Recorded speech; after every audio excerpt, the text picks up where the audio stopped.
मंत्री को पत्र लिखा है। यासीन मलिक को लेकर अमित शाह को यह पत्र लिखा गया है, जिसमें यासीन के मामले को मानवीय दृष्टिकोण से देखने की बात कही गई है और कहा गया है कि मैं यासीन की राजनीतिक विचारधारा से सहमत नहीं हूं। यासीन ने हिंसा का रास्ता छोड़ने का साहस दिखाया। तो महबूबा मुफ्ती की ये हमदर्दी देखने को मिली है, यासीन मलिक के लिए ये हमदर्दी देखने को मिली है। आपको जानकारी दे दें कि महबूबा मुफ्ती ने ये हमदर्दी दिखाई है यासीन मलिक को लेकर, और महबूबा मुफ्ती ने गृह मंत्री अमित शाह को ये पत्र लिखा है। पत्र भी हम आप तक पहुंचा रहे हैं, उसकी तस्वीरें हम आप तक पहुंचा रहे हैं, जिसमें यासीन मलिक को लेकर अमित शाह को पत्र लिखा गया है और कहा गया है कि यासीन के मामले को मानवीय दृष्टिकोण से देखा जाए। उन्होंने ये भी कहा इस पत्र में कि मैं यासीन की राजनीतिक विचारधारा से सहमत नहीं हूं। यासीन ने हिंसा का रास्ता छोड़ने का साहस दिखाया है। तो यहां पर यासीन मलिक के लिए सिफारिश करती हुई पीडीपी अध्यक्ष महबूबा मुफ्ती नजर आ रही हैं, और आपको जानकारी दे दी कि उन्होंने केंद्रीय गृह मंत्री अमित शाह को पत्र लिखा है और एक बड़ी बात कही है। बड़ी बात कहते हुए कहा है कि इस मामले को मानवीय दृष्टिकोण से देखा जाए। मैं यासीन की राजनीतिक विचारधारा से सहमत नहीं हूं, लेकिन यासीन ने हिंसा का रास्ता छोड़ने का साहस दिखाया है।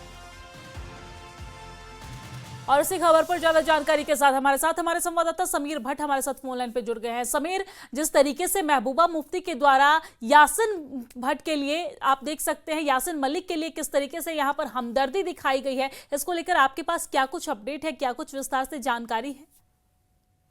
देखिए, पीडीपी चीफ महबूबा मुफ्ती, जो कि फॉर्मर चीफ मिनिस्टर भी रही हैं जम्मू कश्मीर की, उन्होंने एक लेटर लिखी है अमित शाह को और कहा है, उनसे दरख्वास्त की है कि यासीन मलिक, जो कि इस वक्त कई केसेस में वो जेल में बंद हैं, उनको ह्यूमैनिटेरियन ग्राउंड पे छोड़ा जाए, उनको उनके साथ हमदर्दी से पेश किया जाए, उनसे मतलब एक रवैया जो है वो सॉफ्ट कॉर्नर का हो, हमदर्दी का हो, और उनको किसी न किसी तरीके से जो उनको कई केसेस लगे हैं तो उनको उन केसों से बरी किया जाए। उनका ये कहना है कि वो उनकी आइडियोलॉजी से मुतफिक नहीं है, जो आइडियोलॉजी उनको सेपरेटिज्म का आइडियोलॉजी जो यासीन मलिक परस्यू कर रहे थे, लेकिन जो उसने नॉन वायलेंस मूवमेंट चलाई बाद में, पहले तो वो आतंकवाद में ग्रस्त थे, लेकिन उसके बाद जो उन्होंने नॉन वायलेंस मूवमेंट चलाई और नॉन वायलेंस की आइडियोलॉजी पर वो चले, तो उसकी बिना पे अब उनको उनके साथ हमदर्दी से पेश किया जाए, उनके साथ हमदर्दी से उनके साथ डील किया जाए। लेकिन इस पे जो कहीं ना कहीं महबूबा मुफ्ती की अगर हम बात करें तो पीडीपी की लाइन भी यही रही है, पीडीपी की लाइन भी यही रही है। पहले भी महबूबा मुफ्ती जो है आतंकवादी जो हैं, जो कई केसों में लिप्त हैं, उनको छोड़ने की बात कर रही हैं। जो प्रिजनर्स हैं, जेलों में जो बंद हैं, मुख्तलिफ स्टोन पेल्टिंग और जो आतंकवादी घटनाओं में जो लिप्त थे, उनको छोड़ने की बात पहले से ही पीडीपी कर रही है और इसी आइडियोलॉजी पे वो चल रही है। लेकिन फिलहाल यासीन मलिक, जो आपको पता ही है, उनके खिलाफ बहुत संगीन केसेस हैं। आईएफ के जो कर्मचारी हैं, उनकी हत्या में उनका था।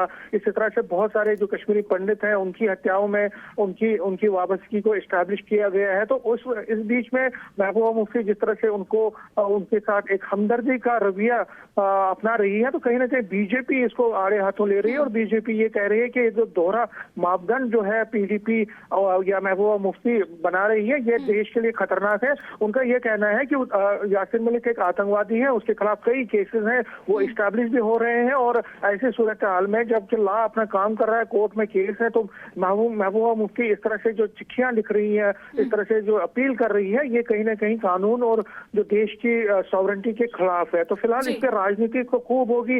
हालांकि नेशनल कॉन्फ्रेंस की बात करो तो नेशनल कॉन्फ्रेंस भी कहीं ना कहीं यासीन मलिक हो या बाकी जो अलगाववादी नेता हो, उनके लिए एक सॉफ्ट कॉर्नर रखती है। थोड़ा बहुत उनके मैनिफेस्टो में भी ये था कि जो प्रिजनर्स हैं, जो बाहर की जेलों में बंद है, उनको जेलों से रिहा करना, हुर्रियत से और पाकिस्तान से बातचीत करना या बाकी चीजें। तो नेशनल कॉन्फ्रेंस हो या पीडीपी हो, दोनों की लाइन यही है कि जो अलगाववादी है उनके साथ अच्छा जो है तो थोड़ा सॉफ्ट रवैया अपनाना चाहिए। लेकिन बीजेपी कहीं ना कहीं इसको एक मुद्दा बना रही है और कांग्रेस भी कहीं ना कहीं, कांग्रेस का जो है कंफ्यूजिंग स्टेटमेंट इस पे हमेशा आते रहते हैं। लेकिन बीजेपी की लाइन क्लियर, वो किसी भी सूरत हाल में किसी भी ऐसे पूरे मामले पर बीजेपी तो क्लियर कट है, लेकिन एनसी और पीडीपी जो है कहीं ना कहीं सॉफ्ट कॉर्नर रखती है और कांग्रेस हमेशा की तरह कंफ्यूज है। समीर, एक और सवाल ये है कि क्या जिस तरीके से ये पत्र महबूबा मुफ्ती के द्वारा लिखी गई है, तो इस पर एनसी के किसी नेता की तरफ से कोई बयान सामने आया है क्या, कोई प्रतिक्रिया सामने आई है क्या?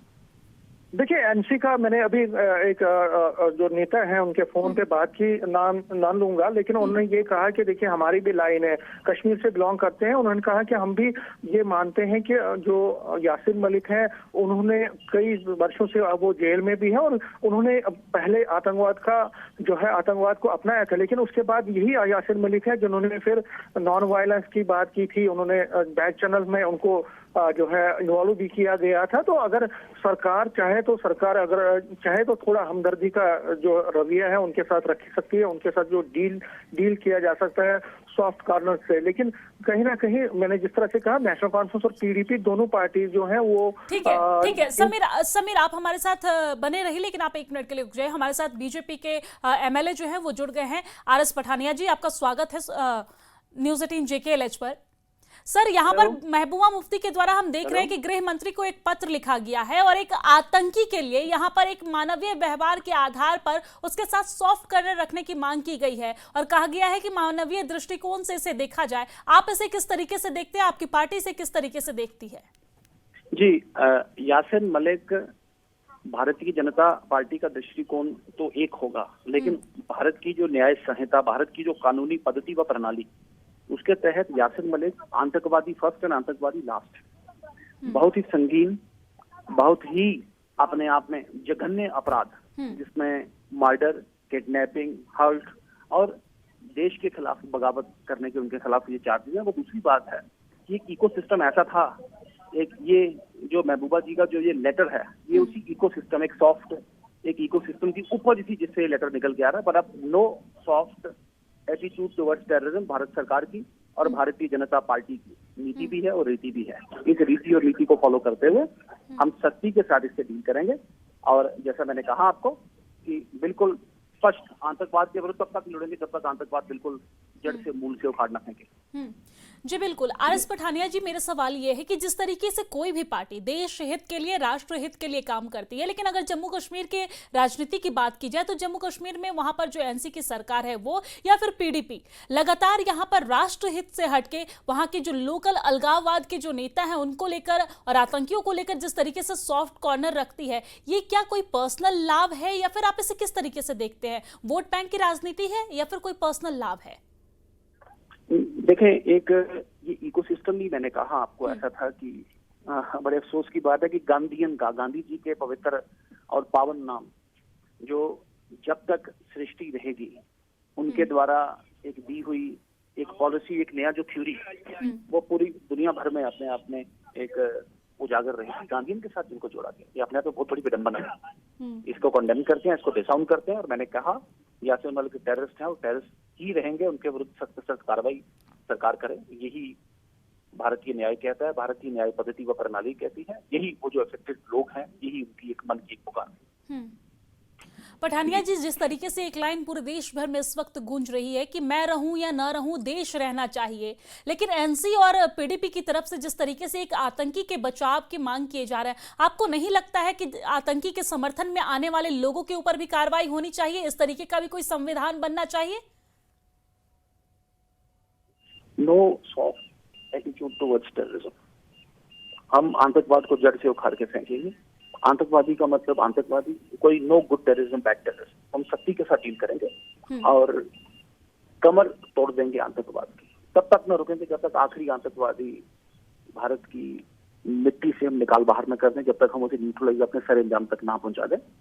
ये कांग्रेस और जो पुरानी सरकारों के चलता है इकोसिस्टम था। मैंने कहा कि जिन्होंने एक पर भी गुड टेररिज्म और बैड टेररिज्म, इसमें बड़े, और आपने अगर बयान देखा हो यासिन मलिक का, कहते मैंने पता नहीं कितने प्रधानमंत्री के साथ काम किया। इतना बड़ा एक मुजरिम जिसने इतने जघन्य अपराध किए हों, वो किसी कांस्टेबल के साथ भी बोले मैंने काम किया, कहता मैंने प्रधानमंत्री के साथ काम किया। बहुत बड़ी विडंबना है और यही मोदी सरकार का एक प्राचीर भी है और प्रकल्प भी है। यही मोदी सरकार की रीति है। हम स्पष्टता इसमें डील करेंगे। जी बिल्कुल, बहुत शुक्रिया हमारे साथ जुड़ने के लिए और इस बातचीत के लिए।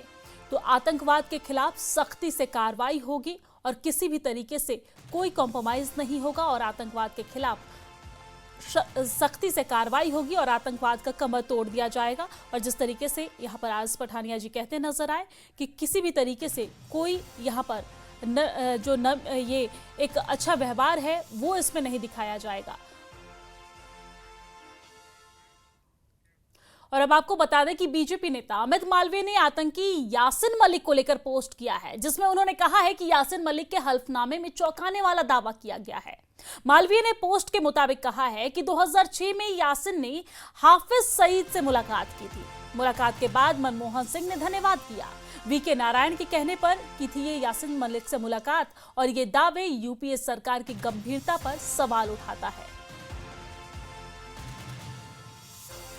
तो अमित मालवीय के द्वारा ये पोस्ट किया गया है, जो हम आप तक दिखा भी रहे हैं। आप देख सकते हैं ट्विटर हैंडल पर ये पोस्ट किया गया है, जिसमें अमित मालवीय ने आतंकी यासिन मलिक को लेकर ये पोस्ट किया है, जिसमें उन्होंने कहा है कि यासिन मलिक के हल्फनामे में चौंकाने वाला दावा किया है। मालवीय ने पोस्ट के मुताबिक कहा है कि 2006 में यासिन ने हाफिज सईद से मुलाकात की थी और मुलाकात के बाद मनमोहन सिंह ने धन्यवाद भी किया।